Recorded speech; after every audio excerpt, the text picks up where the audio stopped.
102.5 FM, KXSFLP San Francisco, and KXSF.FM.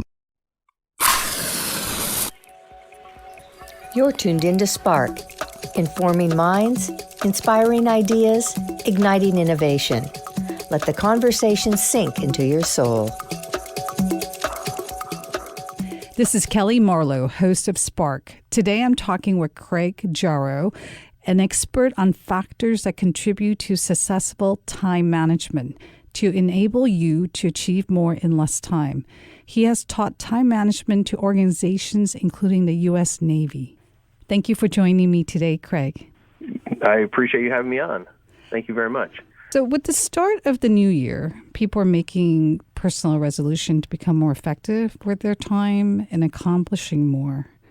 What is preventing people from accomplishing more in less time, in your experience?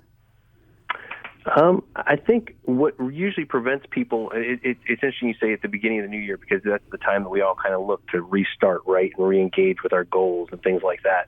But I think the main thing that keeps everybody from jumping on those goals and getting more done is the fact that we have created this world of constant busyness and constant interruption.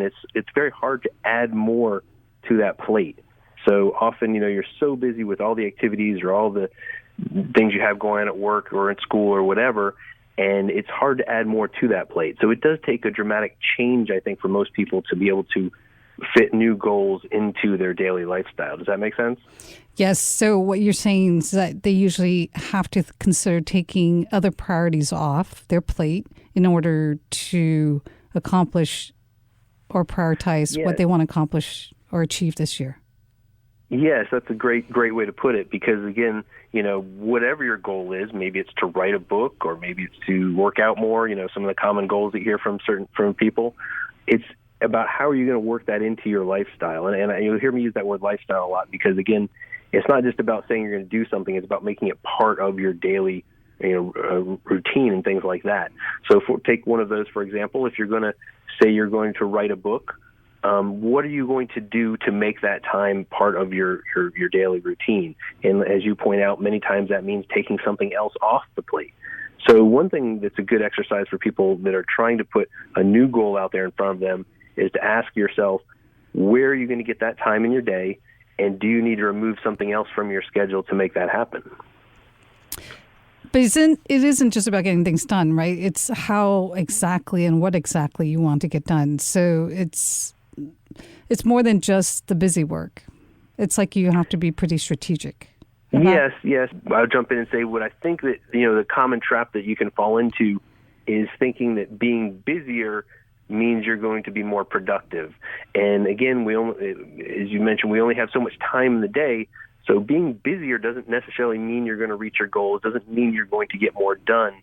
It is about doing the right things and doing more of the right things to move you, forward in a positive way towards your goals than just doing more. And, we hear the cliches like, work smarter instead of harder and things like that. But again, it's about being strategic about the things that are going to make that positive result. So again, in the examples I've given there, are you going to be able to spend time at the gym? Or are you going to be able to spend time writing your book or whatever your goal may be? Again, those are just simple examples. But again, it is about fitting that into your day, and you can't do everything. So you do have to be strategic about doing the right things. Yeah. Do you think that most people are overproductive about the little things that matter less or stressing about the less important details? I think that can be a common theme, right? At heart, many of us want to get everything done and want to be in some way a perfectionist. It doesn't feel good to not get things done. If you're looking at what's on your list, and hopefully you have a list, it's the to-do list that you can prioritize and put the things in order of importance. It's sometimes important to say, hey, I'm going to get these 5 things done today. And that's a magic number I use a lot, is what are the 5 most important things you're going to get done today? And it may be at the expense of some of the smaller details. And we all have things that you can't let drop, you can't let pass. But at the same point, what are the 5 things that you have to get done today to have a successful day? And again, it's not about getting everything done, but what are the most important things to get done? Do you think that people stress about the less important details as a distraction to the bigger things they wish to accomplish? I think so. I think it can be that, not wanting to let anything drop, right? And if you have things on your list, you may feel bad about, hey, I may not be able to go do this appointment, or I may not be able to spend time, on this one activity, fall by the wayside. But it's about making a conscious choice and then again being positive with your attitude about, hey, I did the things that were important today. So you know what? Maybe I didn't make it to the store to get one more item that I thought we needed, but at the same point, I did get to the gym today, and that's a positive thing for me. You have mentioned that stress kills productivity, and I couldn't help think that overthinking is the same as stress, right? And can you talk about the stress killing productivity? Yeah, I think when it comes to the stress level, and again, we all experience different levels of stress, but I think the stress can kill your productivity because it goes to that overthinking that you mentioned there, and you can spend so much time in overanalyzing things, overthinking things, instead of actually doing the things that we've said are important. So again, it can be a positive thing to focus. There's a couple thoughts here. One, focus on the task at hand. Try not to be, worrying about the 100 other things that you need to be doing, and focus on the task at hand and doing the task at hand. Actually being an action-oriented is very powerful in that regard. I'll give a quick example here. You're keeping a to-do list, and it's one of the biggest productivity tools. I think the most important productivity tool you can have is your to-do list. And your to-do list is there to help you not have to stress about all the other stuff you need to do. If you're trying to keep all those tasks in your head and they're all in your mind, it's hard to focus on what you're trying to do right in front of you. But your to-do list is there to take those off your mind and remember them. So when you do get to a breaking point or a regrouping point, you can look at your to-do list and see, hey, what is the next most important thing I should be working on? But you see, you don't have to keep all that on your mind. It lets your brain relax and then actually concentrate on what you are trying to do. What about when things aren't working out as you like them to, and they leads to discouragement to keep pushing through it? Is there a technique for keep pushing through even when you're discouraged? Yes. No, my misunderstood. Yes. No. Obviously, when things aren't going your way, that can be frustrating, and no one likes to be, behind the eight ball when it comes to their work, or not feeling like they're succeeding or winning. So yeah, it can be tough, and I think when there's a couple tactics you can use here to try and push through when things aren't working out the way you want them to. One is regroup with your work. Regroup, even taking a quick break may actually make you more productive as you move forward if you're able to regroup and see, hey, this wasn't getting done, but what is the most important thing that I can be working on now if I can't be successful at something else. So again, being strategic about what you're working on and regrouping when things aren't working out. And then yes, we all benefit from having a support system. So when things aren't working out and you're discouraged, it can be powerful to get assistance, get help, whether it's from a friend, a partner, a spouse, whatever it may be. Get some moral support and some positive attitude injected into your day if you're not able to, if things aren't going your way, to put it that way. Don't keep banging your head against the wall if it's not working out. Just take a break and move on. Yeah, that doesn't sound productive, especially when you just keep doing the same thing over and over, yeah. And hopefully you have a good venting system. What stops people from realizing their time to its fullest potential? Is it not knowing what to do? Is it motivation? Or is it distraction? Or all three? It's a little bit of all three, but the two that really catch my attention all the time are, again, it is about knowing what you need to do. We all have experienced that time where suddenly you remember something that you didn't remember was due today, or heck, it's already past due or something like that. And those aren't fun, right? So again, using that task list to stay ahead of your work and know what you need to do is one of the most important things. And again, I kind of can tie this into also kind of the planning of your day, as well, because, so many people charge into their day, whether it's going to work or going to school, without really knowing what they need to do today. And that's not just their tasks, but also their appointments and their calendars and such like that. So having a plan can help you overcome, not knowing what you're doing or what you need to do. So that can be a way to overcome that. But I do think that's a big challenge for a lot of people, is that they're not aware, or they're not keeping a view of what they need to be doing. And again, when you don't, then you're living in a reactionary way, and you're basically treading water instead of doing the things that could maybe move you ahead. I do want to go to the distractions, though, that you mentioned as well, because in this day and age, I think that's one of the biggest things that keeps us all from getting things done. I think every single person listening to this probably has a cell phone and has a smartphone, and it doesn't leave their side, doesn't leave their hand at all, right? If we leave the house and we forget it, what do? We turn around and we go back and get it. That's like the one thing that most people will go back and get, even over their wallet sometimes. But these smart devices are also some of the biggest distractions for us, right? And I like to ask people, is your phone a tool to help you get work done, productivity, or is it a toy and something that distracts you all day long? And whether it's social media or whatever it may be, games, I don't care, news, these things, they chime and they vibrate and they take our mind away from the things that we're supposed to be doing. And, we all have done that, where we get on our phone and next thing you know, you've wasted an hour, playing, for lack of a better word. So I do think the distractions are a big thing, and it's become very addictive for all of us with our phones. Many people, last thing they do at night is play on their phone, or the first thing they do when they get up in the morning is play on their phone. So it can be a big time suck that eats up a lot of your day if you're not careful. Yes, it's relaxing, though. That's why it works, right? It can be relaxing, and I don't want to say that it's all negative. It's not. I mean, it lets us do things and communicate with people in ways that we've never been able to before, right? But at the same point, there's a lot of, time wasting that happens there, and I think in small doses, like many things, it can be positive, to your point, relaxing, again, even building relationships and things like that. But when done 20, 30, 40, 50 times a day, checking your social networks or checking email or whatever it may be, it then keeps you from being productive and, to your point, reaching your full potential with your time.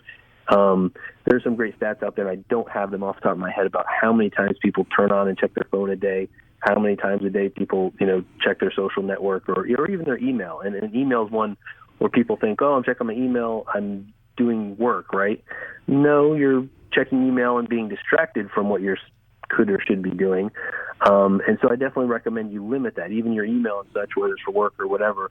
Only check it a few times a day, or schedule specific times that you're going to check your inbox versus checking it, 6 times an hour or something like that. That's a really good point, because then you're in a reactive mode rather than in a proactive mode, right? In terms of focusing on what you want to accomplish, then you're constantly reacting to what other people are sending you.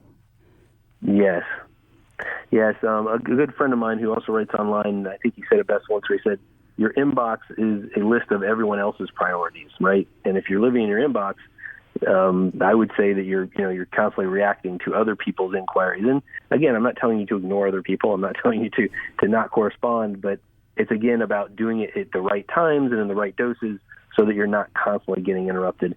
And one thing I like to remind people about their phones is you can turn those notifications off, right? And I try to turn off all notifications that aren't really essential, because you don't need your phone buzzing or dinging or whatever when you're in the middle of a task or in the middle of a meeting, or, as we've all seen and done, when you're actually talking to someone else, right? You've been talking to someone and suddenly they're paying attention to their phone rather than actually having a conversation with you.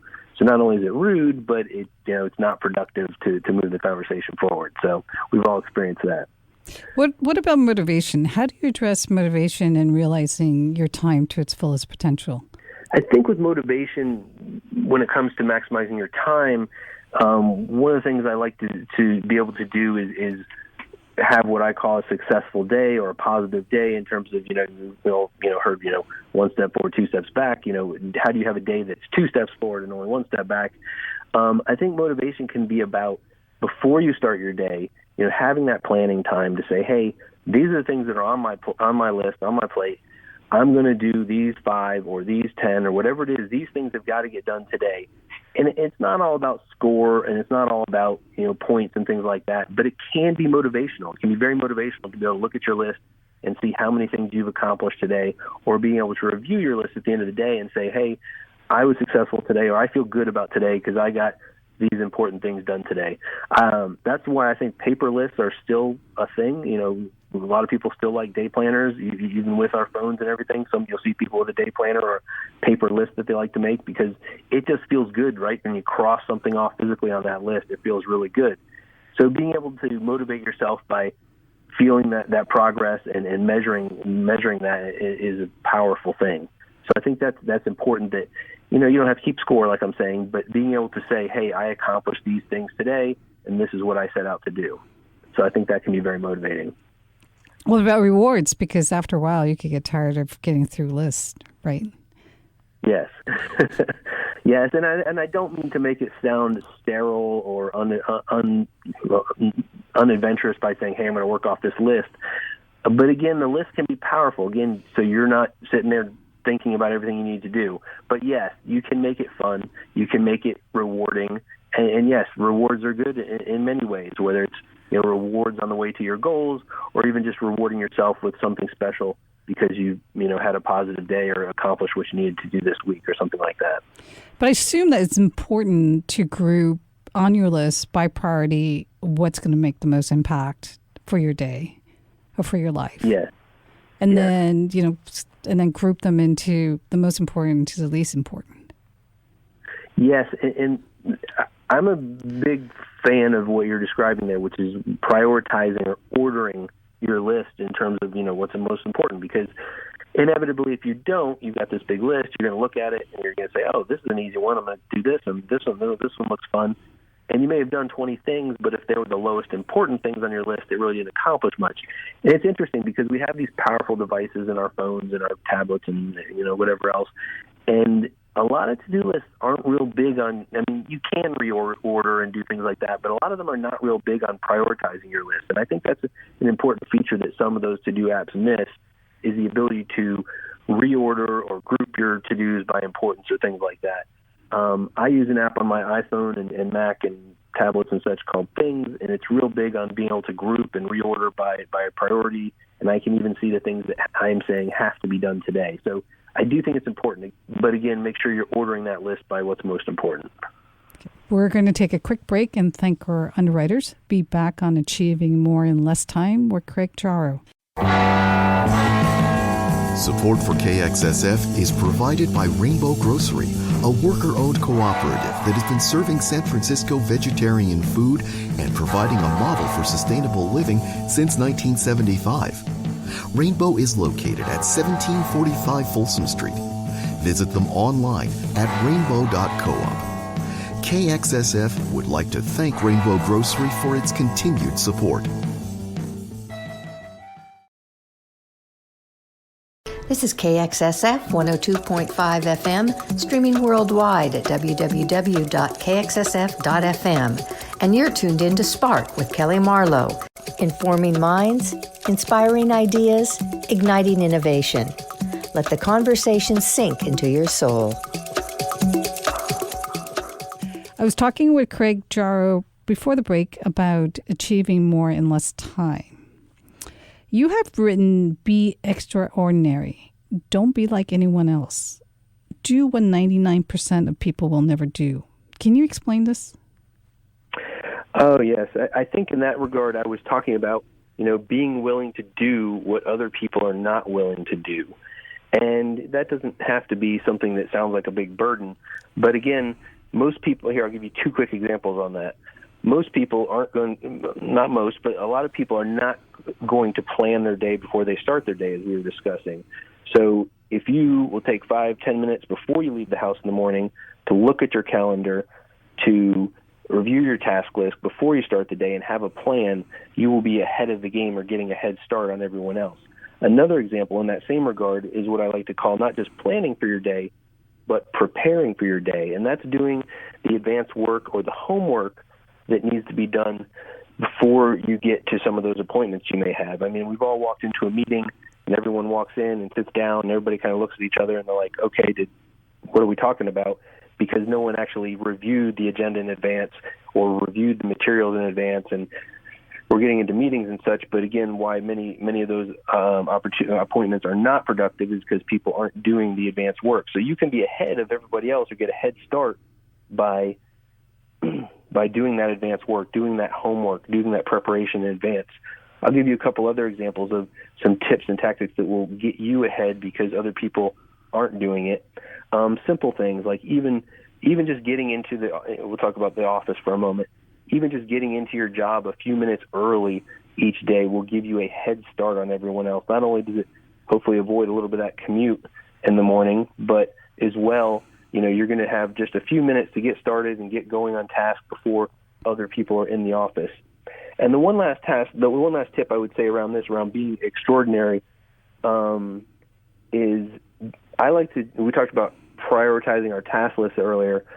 I really like to take one thing on my task list when I'm planning my day in the morning and go down my task list, go deep into it, prioritizing it, but pick one thing off your list that you should do, but probably we're not going to get around to today. Either you're going to say, hey, I've been putting this off, or hey, this is just something I don't have time for today. But pick one thing on your list that you wouldn't have done today and put it in, say, I'm going to do this extra task today. And if you do that every day, you will start to amaze yourself within just a few days or a few weeks when you start to pick off tasks that have been on your list for days or weeks or months or even longer. And again, they don't have to be, momentous projects or anything, but just even things that have been haunting your list for days and a long time. And if you do just one extra task a day, you will very quickly be more productive than most of the people you know. Okay, so it's about having strong organizational skills to start, and then making sure that you push yourself to do that extra. Yes. And that will just make a difference each day of your life if you do that. Yes, I think it's a powerful technique, and I think that, just doing that one extra thing each day is a great stepping stone to greatness and to doing just a little bit more than others. Again, it's not talking about going out and running an extra marathon each day, but if you're just doing a little bit more each day, a couple extra percent, you'll very quickly find that you're ahead of most people out there. And it does come back to those organizational skills, and I think we're going to talk about this, but when it comes to organizational skills, a lot of people see them as a burden. They think it's going to be very complex, or they think it's going to be a lot of extra effort. But organizational skills are really a foundation to let you be more productive with less effort, I might add. And getting a system in place for your organization, when we can talk about tools and tactics and other things, but getting an organizational skill set and tools together lets you be more productive with less effort, and it's not about adding effort to your day. It's about eventually making it part of your lifestyle and part of your daily routine so that it's not a burden. Are there certain techniques, or is there a better way of doing it, or a better system in terms of organizing that you can recommend? Yeah, I have a couple thoughts here, and I may not have specific, because here's how I describe it. It's not about there's one magic tool or magic organizational tool that's going to help you be productive, but I would give a couple recommendations here. The first is I always tell people to choose tools that you'll use, and we each have different skills and preferences and things like that. So choose tools that you're good with and that you actually use in your day. Our work environments differ, and how we like to each work is different to be productive. So what I'm getting at here is, if an electronic solution is the best for you and works in your workplace, then by all means use it, because there's a lot of advantages for being able to search and back up and other things. On the flip side, if you're better with pen and paper and you're really good at taking notes that way and can stay organized that way, then by all means do that. So I definitely think choosing tools that you'll actually use is very important. And I'll back that up with another tip, which is a lot of people, they'll go out and they'll get the latest shiny gadget or tool or even pen or notebook or whatever it may be, and suddenly you find out that you don't really know what's in your tool set anymore. You've got a whole bunch of different things, maybe even duplicates. And so I'm very big on telling people, use one tool of each type in your toolkit. You don't need 5 different, note-taking solutions. You don't need 5 different to-do lists. You need one of each so that you can be productive, but you don't want duplication, because that's extra effort, and soon you'll be out of sync across your different places and tools and things like that. So keep it simple. Choose tools that you'll actually use, and have one of each. Don't have different systems. I only have one piece of paper every day. It makes my life simpler because I know where I'm looking. Right. But we've all seen that individual that has like 5 different to-do lists. They've got one, on their computer. They've got one, on their phone, which hopefully is synced. They've got a piece of paper, and then, of course, then they get to the office and they're writing to-dos down on Post-it notes, right? Right. That's what I'm describing that you don't want to have happening. Have one place for your to-dos, one place for your appointments, one place for your notes. And again, technology can be your biggest friend here. Again, simple solutions usually win, but, we now have, these magical devices and smartphones and iPads and the cloud and everything else where, I can put a to-do in on my phone and it's magically everywhere. I can take a note on my iPad and it's synced across all my devices. And, of course, the same with our calendars, which, we can share and do magic there as well. So it can be very powerful with the technology to be able to work across different devices and in different locations and things like that. But what you don't want is a paper calendar at home and a paper calendar at work and things that aren't talking to each other and, again, duplication and things like that.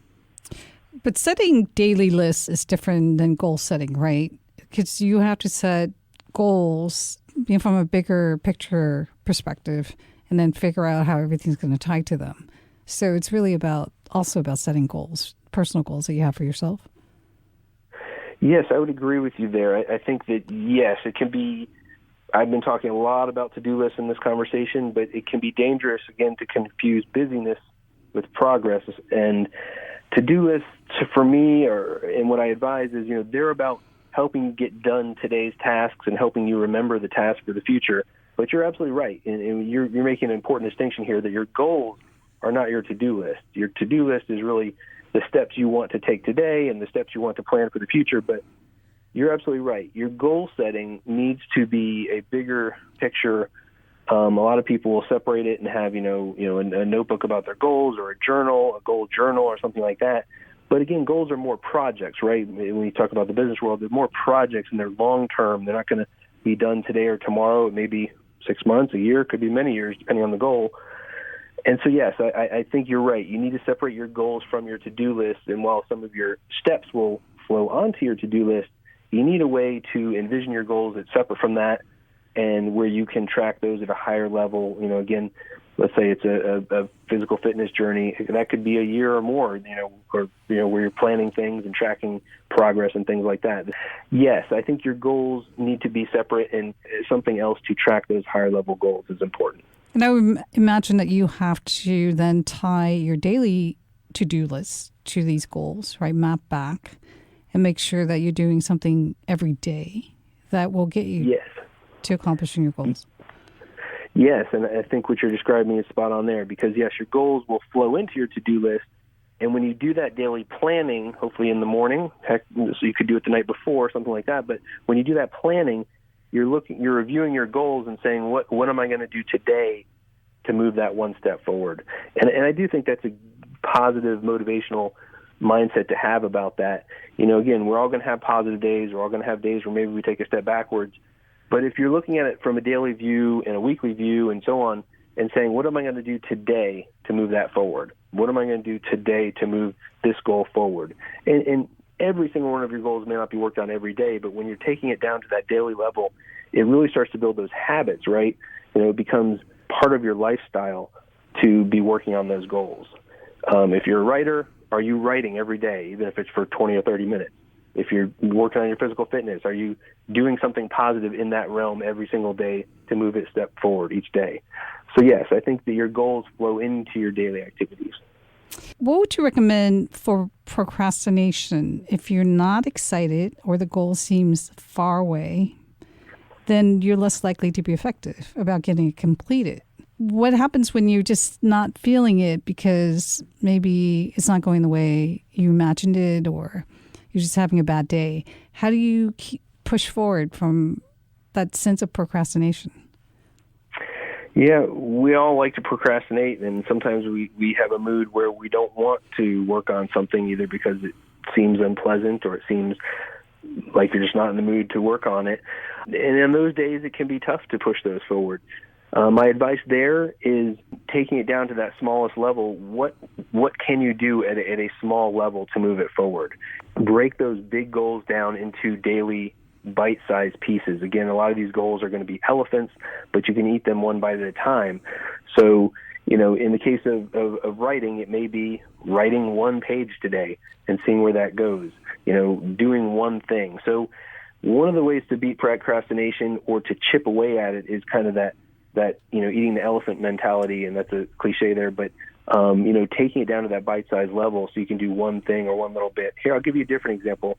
I've been using those two examples throughout this conversation. We all have, say, a big cleaning project or something, or a home project that we want to do around the house, whether it's to update something or to clean up something, and we put it off, right? And, whether it's the garage or whatever it may be, and you're thinking, wow, that's going to take all weekend for me to sit in the garage and clean it out. But you can break it down, and you may have been putting it off for weeks or months or longer, but do it just a little bit each day. It can be a very powerful way to do that. And I like to do this with my cleaning projects. If you take a timer and for 15 minutes each day, you go and work on that project, you will very quickly start chipping away at it. You think, well, 15 minutes isn't much time for a big project. Yeah, but if you do that for a week, you've suddenly spent a couple hours on that project almost. So it very quickly chips away at it. And then you'll find you build momentum. To your question earlier about momentum, once you start doing it, you may say, hey, I was going to spend 15 minutes on this today, but I'm getting going, so I'm going to keep going for another half hour, whatever it may be. So taking things down to that bite-sized level is a very powerful way to chip away or overcome that procrastination, even when you're not in the mood. So it sounds like time management is a habit that we have to develop. It's not something that you can't look at it as a project. Yeah, I agree with you there. And what I like to say is, because you use the word habit there, but yes, for me, what I say is it needs to be part of your lifestyle. People sometimes look at time management as a light switch, right? Something you're going to turn on and turn off, Hey, I'm behind on my work. I need to turn up my time management. But it doesn't work that way. Yes, you can put extra effort into it, but it works best when it becomes part of your lifestyle. And that's my way of kind of saying it. It is habit at that point. So when it becomes normal that you're planning your day, when it becomes normal that you're effortlessly tracking your tasks and things like that, then it becomes part of your lifestyle. And that's when things start to become easier. You start doing things without thinking about it. And you avoid a lot of the things that come up in daily life because of your habits, your productivity habits you've already developed. I like to say that we create a lot of our own life friction, which is things that happen to us during the day that maybe shouldn't have happened to us. You forget something or you're late on something. But when you have that foundation of time management and habits behind you, you avoid a lot of that self-inflicted stress and things that happen to us. Time for a short break. We'll return more on effective time management. This portion of your program has been brought to you by generous help from the Barrel Room at 415 Sansom Street right here in San Francisco. You already know that the Barrel Room is a venue to get a finely crafted cocktail, meanwhile stay for dinner with an evolving menu that changes to feature a new wine region several times a year. They also have a fully stocked wine store that you can get a bottle to take home or get enough to fully stock your next event. What you may not know is they have a secret door that leads to a more than 100-year-old speakeasy, and inside you can have a meeting, a private gathering, just a drink, or even a quiet dinner in. To find out where that door is and what it leads to, you'll have to call the Barrel Room at 415-956-6900 or go to www.barrelroomsf.com. This is KXSF 102.5 FM, streaming worldwide at www.kxsf.fm. And you're tuned in to Spark with Kelly Marlowe, informing minds, inspiring ideas, igniting innovation. Let the conversation sink into your soul. Craig Jarrow and I were talking about effective time management before the break. Going back to support system, what is a good support system? Someone who holds you accountable? Yes, I think we all do it a little bit differently, but yes, I think a good support system is having others that you can collaborate with, who can hold you accountable and things like that. And we can have different flavors of this support. If you have a significant other or spouse, they can hold you accountable at maybe that higher family level and things like that about things that you want to accomplish in your life. But it's also good, whether it's friends or coworkers or whatever it may be, to have, different levels of support in that system is how I like to kind of express it. Maybe a coworker where you do similar roles or something in the company and you're able to come together, and it could just be lunch once a week or something like that, where you're able to share what you're working on, what you're supposed to be accomplishing, and things like that. But it allows you to not only just vent, but also get advice and also have that level of accountability. There's some conflicting opinions out there about telling people about your goals and things like that and whether that motivates you or not. I am a believer that you should tell people about your goals, should tell people about your progress. And it's something that some people aren't, comfortable with because they really don't want to be held accountable because they're afraid they may fail or something like that. But when you're only accountable to yourself, it's very easy, right? It's easy to let ourselves off the hook, right? I'm not going to go to the gym this week. I don't feel like it.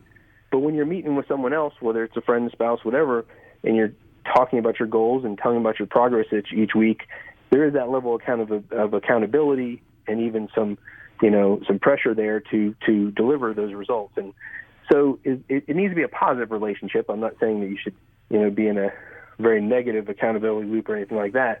But when you have someone else that you can bounce ideas off, tell them about your progress and things like that, I think it can be a very positive feedback loop.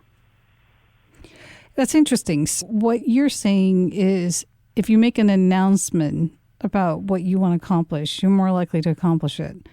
Yes, I definitely believe that you are more likely to accomplish your goals if you are announcing them and if you are talking with others about them.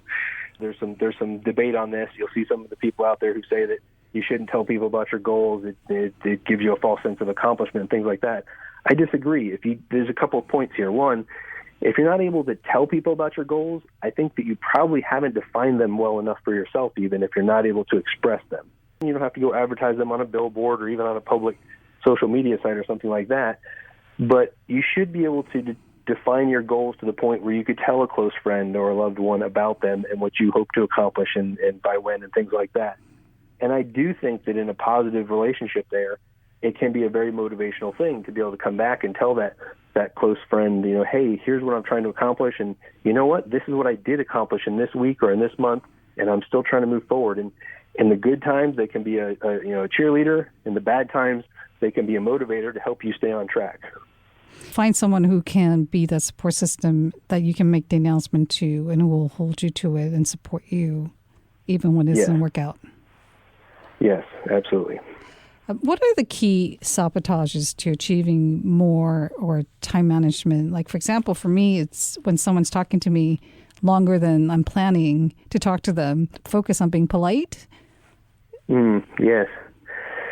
Yes, and that's a good one you put forward there. We all have things that happen, whether it's at work or social or whatever it may be, or even with friends and family, where people may take up more of your time than you intend. Yeah, and it can be a social thing, right? It can be a politeness thing, to your point about, it seems rude to say, hey, I can't talk to you right now because I got to go write for 30 minutes or whatever it may be. I keep going back to that example. But yes, it can seem almost like a manners thing there. But I do think it's important to be able to, I think that one way you get ahead of that is by being ahead of your calendar and being ahead of your planning there. For example, if you've planned to go to the gym for an hour, you can tell someone, hey, I have an appointment at the gym and I have to be there in 30 minutes. I have a minute now if you want, but I don't have, endless time. And people react differently when you tell them you have an appointment for something, right? And the appointment may be just with yourself to do something, do an errand, do a task, do a project. But when you tell people you have an appointment with something, it does change that social interaction about, whether it's rude or not like that. So I think that's a powerful way to get around some of the manners issues there. To your point about sabotage, yeah, it can be tough. And I think that one thing you can do is kind of do an inventory of your time and to determine where are you losing your time in your day. Again, is it friends that are taking up all your time in the day? Is it social media? Is it TV? And yes, you may need to put some hard guardrails around some of those things so that they don't take up endless time. And, maybe you box them into this much time here or this much time in the day. You only spend 30 minutes on social media versus endlessly surfing for 3 hours. That'll eat up your day. So it's about controlling those distractions and those things that are eating up your time. I think that's how you start to get ahead of the self-sabotage. What about creating more time? Isn't it also about creating more time for what's important to one as well? Yes. Now, this is a tricky one, right? Because obviously we can't physically create more time in the day. But it is about how do I get more time back in my day? How do I get more time for the things that I want to work on or that we've been discussing are important? I think there's two ways to approach this that come to mind right away. One is, of course, we all have so much time in the day. So one of the things I encourage people to do is, especially if they're putting a big goal out there that they want to get on their calendar and start working on, is doing that time inventory and literally taking a pad of paper, or I don't care, open a Word document, whatever, make a list of all of the activities and obligations you have in a week. You know, hobbies, clubs, kids, sports, work, after work, all of the things you have to do. And obviously we all have to sleep and eat and all that. But when you make that list and you add up all that time, you start to see very quickly, well, wow, if I think I'm going to work out 4 or 5 times a week, I'm not going to have enough time in the week to do that. So when you make that inventory, that's when you start to be able to say, okay, I'm going to have to cut back on this, or I'm going to have to take this out to make room for something else.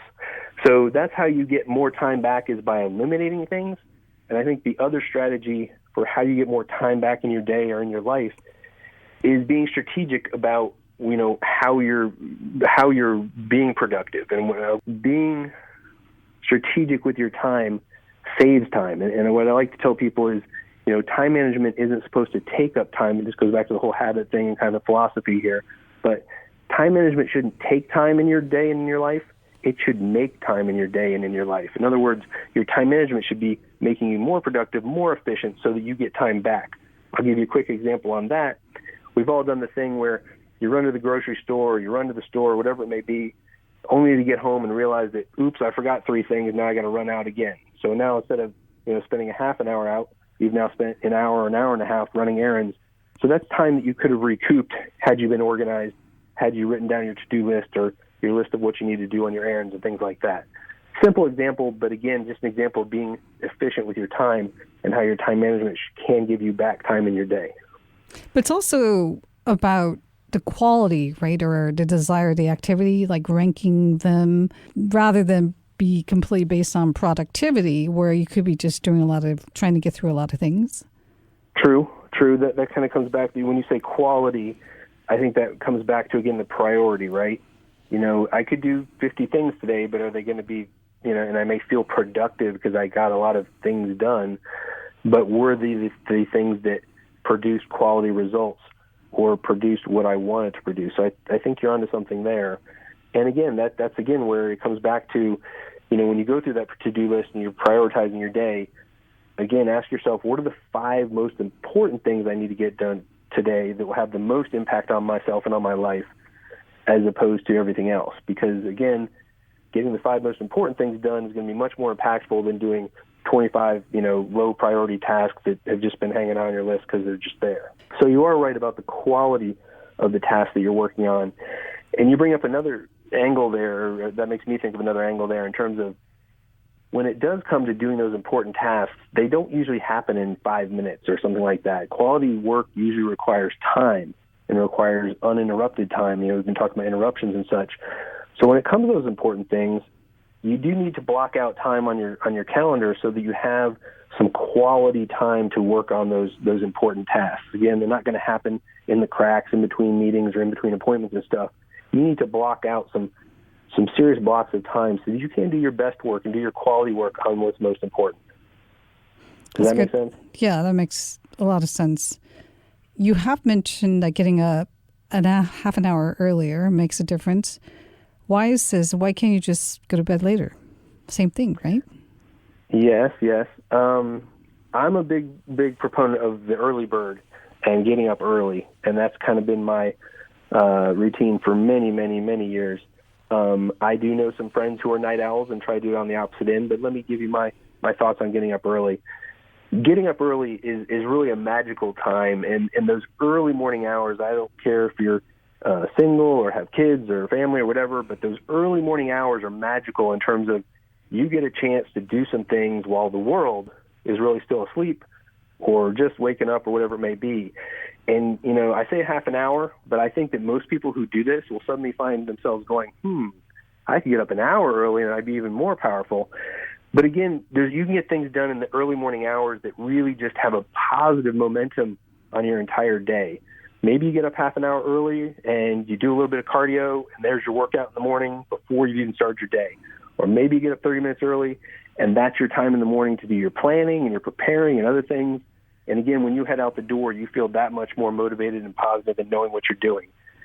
So I think it's very powerful to do that and get up just a little bit earlier in the morning. And I think that most people will find that they'll very quickly find themselves getting up even a little bit more than half an hour early in the morning. So I'm a big proponent of that. I do know some people who like to try and do it on the other end and be the night owl.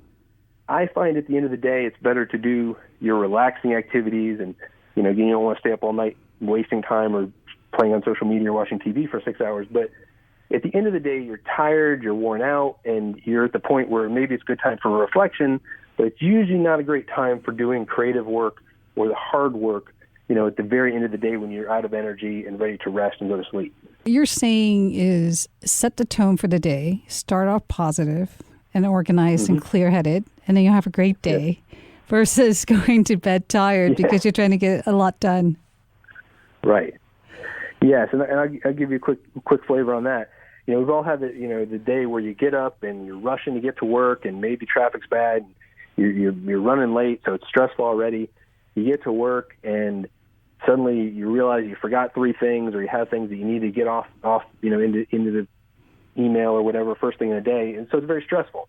Contrast that with, hey, I got up an hour early, and I did 5 of my important tasks before I even left the house. I wrote an important letter to my boss, and I emailed it to him. And by the way, if you send that at 6 a.m., he's going to be sitting on the top of his inbox when he or she gets to work. I paid a bill, I did this, and boom, I planned my day. And then I headed out of the house 15 minutes early, was able to stay ahead of the rush hour, and my commute was reduced.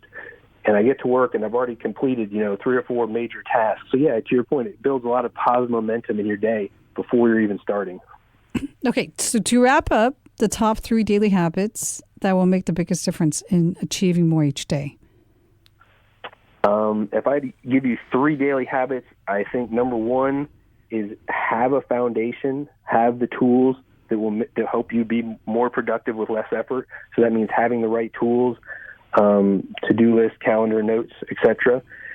Second is using those every day, which comes back to the planning as well as the use. But, spending 5 to 10 minutes doing that advanced planning in the day is a big game changer for a lot of people. They may have a to-do list, but they may be haphazard in actually using it, and they're not doing it at the beginning of their day. And then third, choosing what is most important in your day. It comes back to that ordering or that prioritization that we talked about. Doing 3 to 5 of the most important things that will change your life every day is how you move forward.